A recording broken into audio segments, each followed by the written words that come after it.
আরাফার দিনে দুটো দোয়া আপনারা পড়বেন। সেটা হলো লা ইলাহা ইল্লাল্লাহ ওয়াহদাহু লা শারীকা লাহ লাহুল মুলক ওয়া লাহুল হামদ ওয়া হুয়া আলা কুল্লি শাইইন কাদির। এই দোয়াটা দিনে যে ব্যক্তি 100 বার পড়বে, দিনে যে ব্যক্তি 100 বার পড়বে, ওই দিন আল্লাহর লিস্টে ওই ব্যক্তি ছাড়া বেশি আমলকারী কেউ হতে পারবে না। তবে সেই ব্যক্তি ব্যতীত যে এর চেয়ে বেশি পড়েছে, কেউ 200 300 500 পড়েছে, তখন সে বেশি র্যাঙ্কিংয়ে শীর্ষে চলে যাবে আর কি। মিনিমাম 100 বার। আরও ফজিলত হচ্ছে 100 বার যদি আপনি পড়েন, ওই দিন শয়তান আপনাকে স্পর্শ করতে পারবেন ইনশাআল্লাহ, এবং আপনার আমলনামা থেকে 100 গুনাহ মিটিয়ে ফেলা হবে, 100 নেকি লিখে দেওয়া হবে ইনশাআল্লাহ।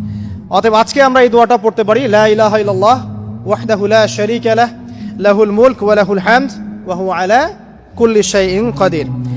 দুটো দোয়া আপনারা পড়বেন। তাকবীর যেটা আমরা দেই, আল্লাহু আকবার লা ইলাহা ইল্লাল্লাহ ওয়াল্লাহু আকবার ওয়ালিল্লাহিল হামদ, এবং আয়ামে তাশরিকের শেষ পর্যন্ত মানে ঈদুল আযহা 3 দিন পর্যন্ত এটা পড়তেই থাকবেন ইনশাআল্লাহ তাআলা।